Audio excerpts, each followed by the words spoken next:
Okay, we now welcome on to the show today another special guest. It is Emmanuel Sabbi of Odense Bold Club from the Danish Premier League or Super League. Thanks for coming on today, Emmanuel. Thank you for having me, I'm Chuck. All right, so to start off, we're just going to do a quick little 1-minute rapid fire questions. You can just answer with like 1 or 2 words, just quick answers, and we'll move on quick to the next ones. You ready? Yeah. All right, first one, your favorite spot you've ever vacationed?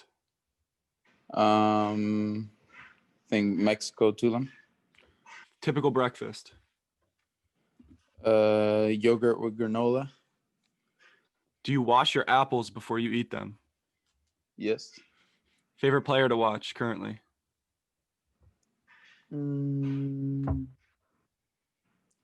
I like to say Saint Maximin. Favorite account you follow on Instagram? Probably the NBA. Who would win in a fight to the death, you or a bald eagle? Me, of course. Favorite Danish food? Well, they have a lot of potatoes here, but with different sauces around. So, it's, I don't know the exact name, but it's like, I guess just potatoes with sauce. Okay. First soccer jersey you ever owned?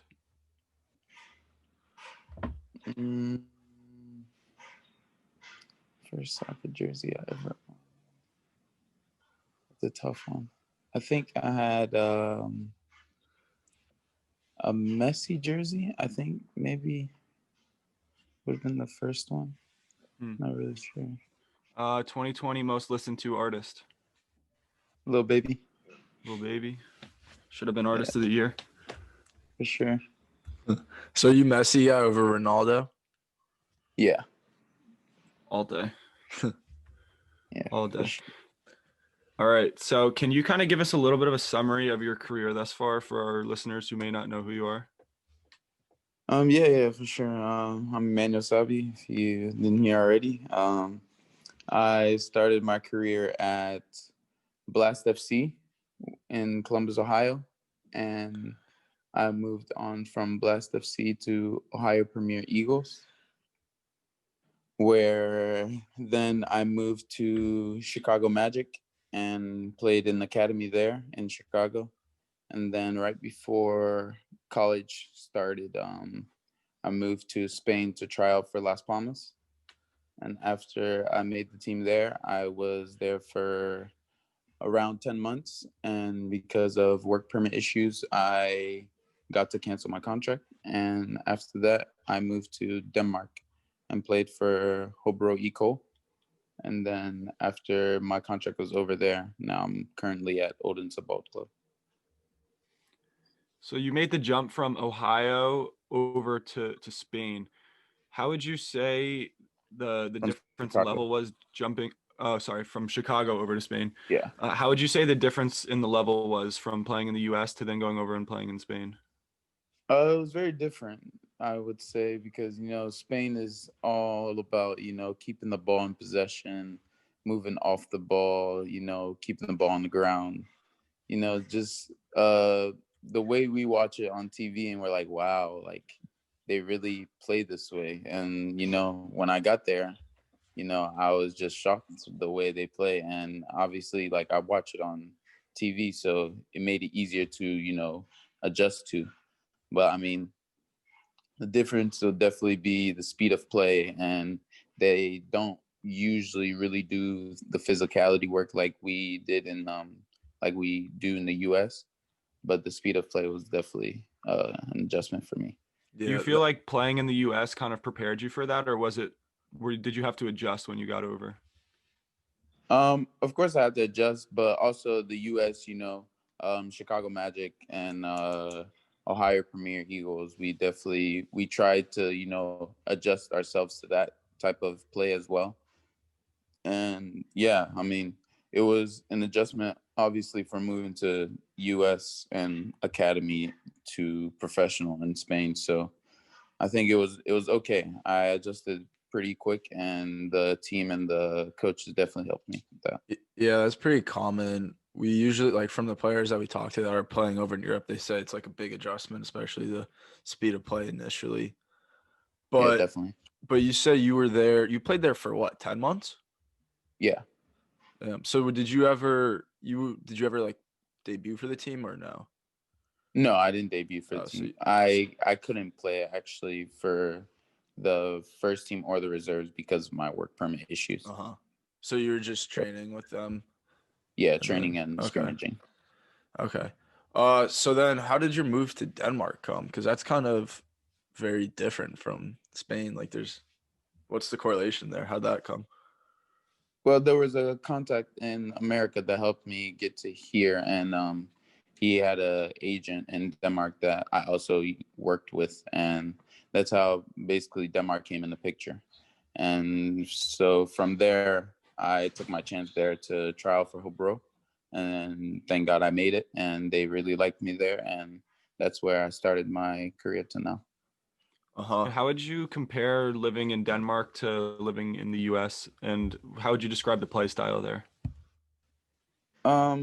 Living in Denmark is different from living in the U.S. Obviously, because I grew up mainly in the U.S. So all my friends and family were there. But I mean, living in Denmark, it's been a good time so far. The people are very nice here, very cool to be around. They're very, they just let you be yourself, and that's what I like about Denmark. And they don't really look at you as an outsider. They bring you in. Like, I came into Hobro and they helped me as I was in trials, the players. So it's really different culture here. They're very welcoming, and that's what I liked about Denmark. Uh-huh. So when you first moved to Denmark, you were like trialing with Hobro. Were you ever like in the back of your mind just thinking, what if this doesn't work out? Like, what's the next step gonna be? Or did you think like it was gonna work out the whole time?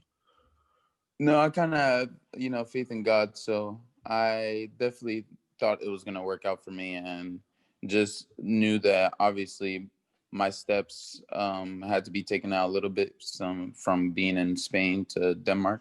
But I always thought that I was going to make it, and just needed to work hard. So that's what I put in the back of my head while I was in trials, to work out hard and not, to leave everything on the pitch, and that's what helped me. Yeah. So how long was the whole trial process for Hobro? I was in trial for almost a week and a half, and then they made the decision to sign me, and yeah, I was signed there for 3 years. 3 years. Wow. And then when you're there, are you living by yourself, or are you living with the host family? What's the housing setup like? No, I live by myself. Nice, nice. And then you just made a move to Odense. Mhm.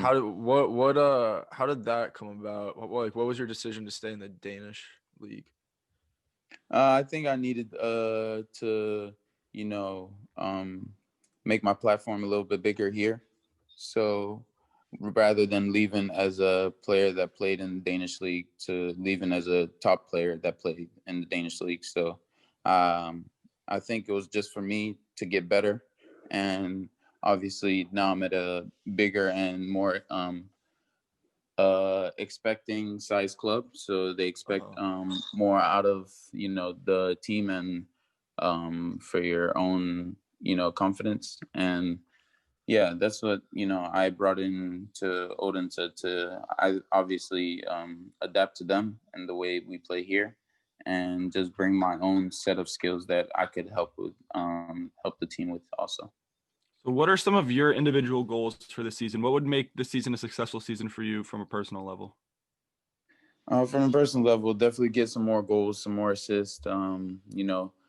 Hopefully we can work hard, and for the second half of the season, make it better than the first half, and try to get top six where our eyes are at. And yeah, just finish more, get more stats, and hopefully, like we all want to do someday, get to a bigger club that has a greater expectation, so you can fight for more.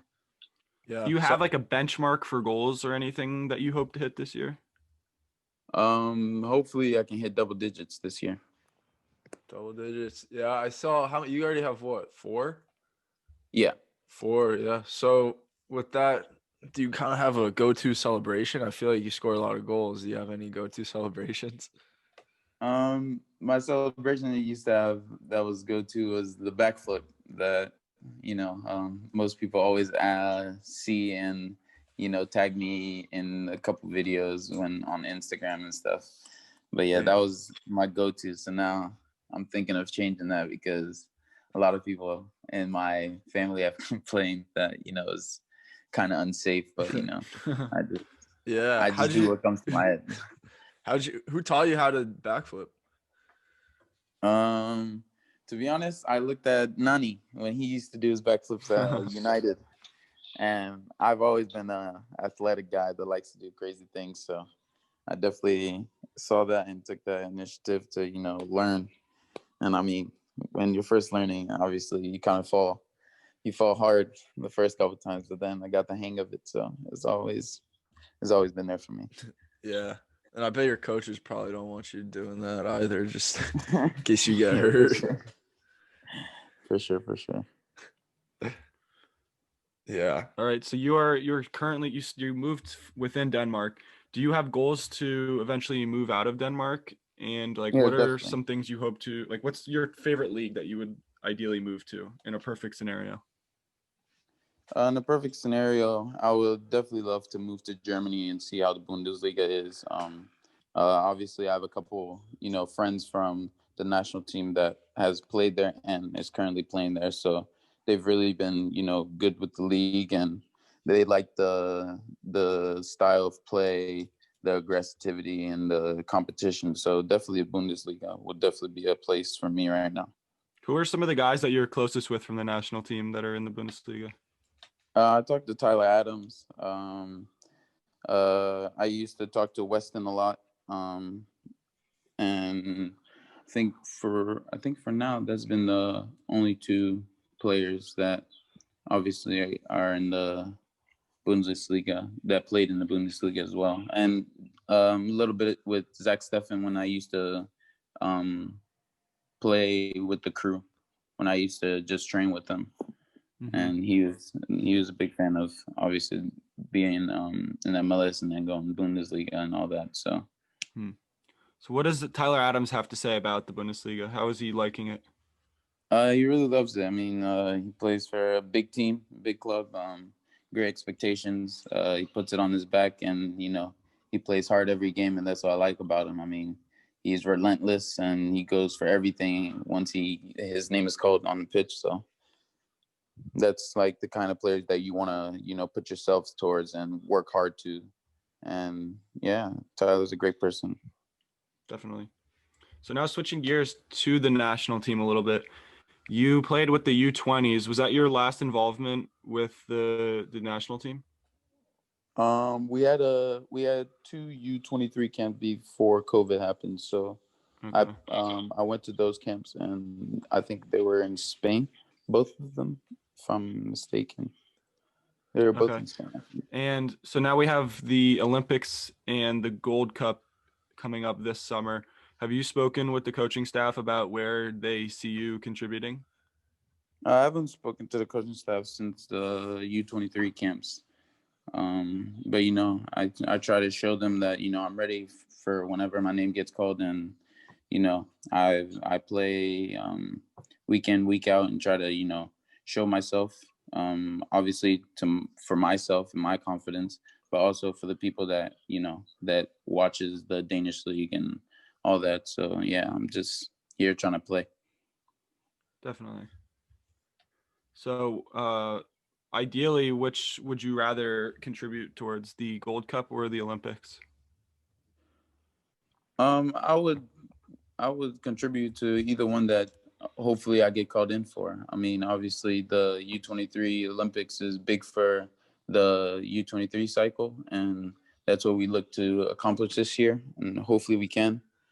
And with the Gold Cup, that would be a great honor to be called in for that as well. So I wouldn't prefer to be called in one or the other. I mean, whichever one they see fits me best, I would love to be called into. Yeah. So I've seen that you've been involved with the camp for a bit, or like just the U.S. national team in general, Mm, since like this. I mean, according to Wikipedia, it says 2015.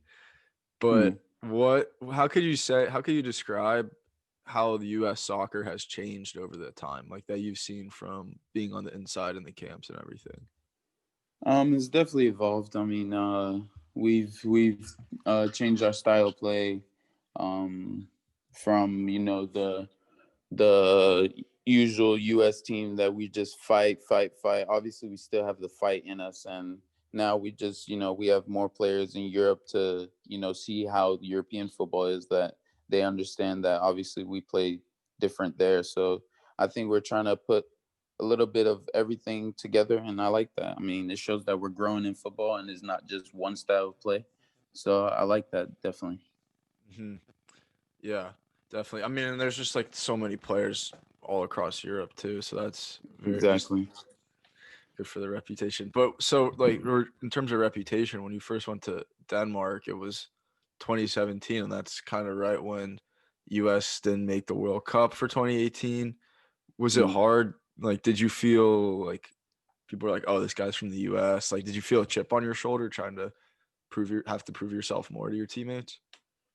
Um, yeah, obviously. I mean, all my teammates were mainly Danish, and the Danish national team always makes the World Cup, so they had that to brag about whenever there was like a situation for World Cup. But definitely, I mean, it hurt that we didn't make the World Cup, but I feel like since then we've taken good steps in trying to make the World Cup now, and that's a good show for us as the national team, as a corporation, that we learned from our mistakes, and we're trying to get obviously we got past that, and now we're trying to get better to show ourselves that we can make the World Cup again. Hmm. Yeah. So you said all your teammates are Danish. Do you speak any Danish? No, not right now. No. No. So they all speak really good English then? Yeah, they Is speak that kind of understandable. what's spoken, or do they kind of speak Danish around the locker room and at practice and stuff? It's kind of both. They speak Danish with their Danish pals, because obviously there's no need to speak a different language that you don't speak a lot around Danish people. So Right. they interact with us as well with English, and they're very good with English, so it's okay.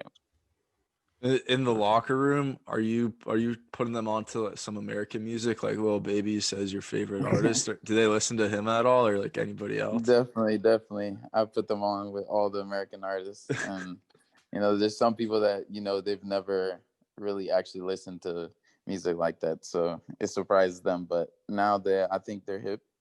They're Yeah. hip with the music, so they don't really complain as much as they did when I first came.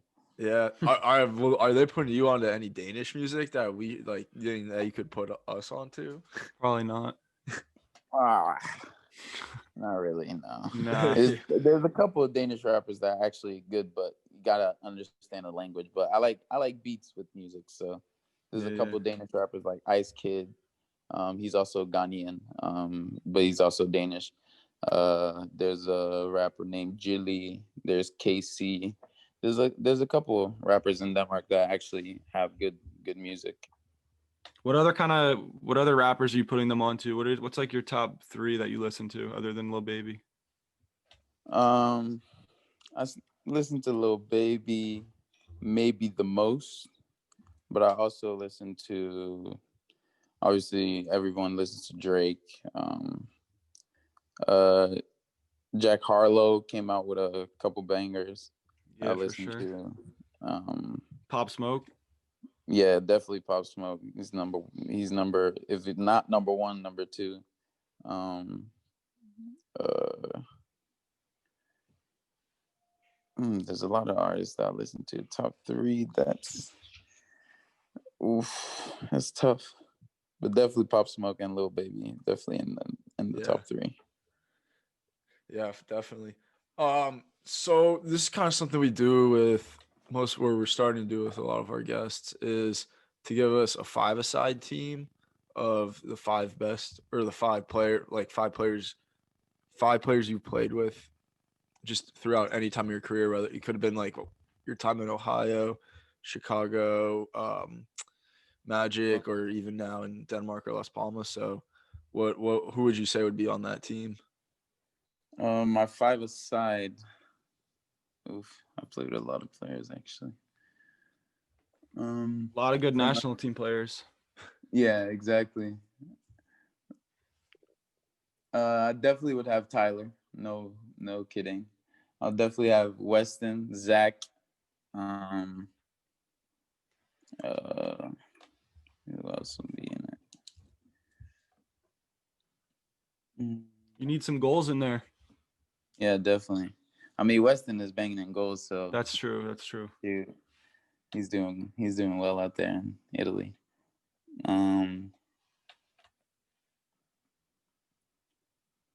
This is a tough one. Who was your favorite strike partner from your career? A nice number 9. I played with Jeremy at Bobosi. Mm-hmm. He used to bang in. He used to bang goals for sure. You ever play with Sargent? I didn't play with him as much. He came into the U20 World Cup, and he scored a lot of goals there. Yeah. Yeah, would have Josh up top because he has a great body for physicality, keeps the defenders off. Definitely scores as well. I mean, that's 5 then. I mean, if you're counting this, your boy one Jeremy. more. Jeremy. Yeah, and then or himself. Yeah, that works. so you got Stefan, you got Adams, you got Weston McKinney, you got Jeremy Abubase, and then you got Josh Sargent. That's a good team. That's a good team. Yeah, good balance there. All right, always got to look for the balance. Always. Be a future manager. hopefully one day. Is that something you want to do after your playing career is over? Get into coaching or managing? I haven't really thought about that, but I mean that would be one of the things that probably I would end up doing. Yeah. Obviously, because hopefully I can play the game for long and learn from other players that I play against, and then hopefully as my time is playing, I can meet some coaches that have some influence onto that. So yeah, it wouldn't be a bad idea. So what do you like to do in your time away from football? I'm a time away from football. Well, since COVID happened, I guess everybody's just Netflixing and chilling. Just everybody's sending people what to watch. I mean, it's crazy right now, the times that we're in. But I mean, usually you just go out with a couple teammates, hit a cafe, just chill, talk, come home, rest, get restitution in. I usually stay at the club for a while to get some treatment done. Definitely need to be ready for the next day, and just get your rest in, because if you don't rest as football players, you'll be dead next training. So yeah. When you're just kind of walking around the streets of Odense, I don't know how often you do that, but do people recognize you? Like, I imagine it's not a big city. Are people like, oh, this? Yeah, it's not a big city, but I mean, once the first day I came, I had what's it called? Like a revealing in the city center. Uh-huh. And that was actually crazy, the amount of people that were there and just walking around. Obviously, it was in the summer as well, so that made it better. But there was quite a bit of people walking around, quite a bit of people taking pictures and saying hello to me and welcoming me into Odense. So it was pretty nice. Have you ever seen anybody wearing your jersey, just walking around casually? Yeah, I've seen a couple people actually wear my jersey walking around. So what is it like? What is it like? Like what when you see that? Like what are you feeling? I'm like, damn, that's me on somebody's back. That's crazy. Yeah, that's crazy. I mean, obviously, we all dreamt of that and wished that when we were kids. So when you see it as a adult actually doing what you love, it's like, shocking, but not shocking because you know you're putting in the work. So you're just grateful that, you know, some people are wearing your jersey and seeing that, you know, you're a good player, you put in the work. So Yeah. I mean, it's like, wow, it's like the hard work's paying off. So yeah, exactly. That's awesome. So do you play video games at all in your free time? I used to, but I can't remember the last time I played FIFA. I recently bought FIFA 21 because my cousin basically made me. Yeah. But It's yeah. not worth it, bro. yeah, The game exactly. is that game is frustrating. Exactly. There's a lot of stress that you about to put on just because of a video game. For real. It's not But worth it. I mean, I used to play FIFA, Yeah. but then I realized FIFA was just getting too good. There was too many hours spent on it. Like, to be honest, yeah, like your I hear my time's teammates. I hear my teammates now speaking of Ultimate Team all the time, and it's like, you know, there's other things to do in your life rather than just play FIFA. Like, it's crazy, actually. yeah. Yeah. It's a big time, like just time waster pretty much because you don't really Exactly. get anything out of it. Yeah, one of my teammates were like, "Yeah, I mean, I used to play FIFA like maybe 6 hours in a day," and I'm like, "How?" Like, You're like, damn, bro, that's a fourth of your day. exactly, like that's crazy to think about actually putting in 6 hours to play a video game. Like, Yeah. that's mad. Probably doesn't pack anybody either. They always screw you with the packs too. Exactly, and then they come in the next morning screaming. I'm like, "Why? Why are you guys talking about this? Like, come on now, let's just go train." Yeah, right. All right, Chuck. I don't think I have anything else, do you? Yeah, thanks for coming on today, man. We appreciate you taking time out of your day and getting to No know you problem, better. no And we're problem. looking forward to watching you rest of the season. Thank you, appreciate you guys. Thank you, Chick Yeah. and Will. Yeah, of course. Hopefully you get to double digits. Yeah, definitely. That's what I'm looking for. So All right. definitely.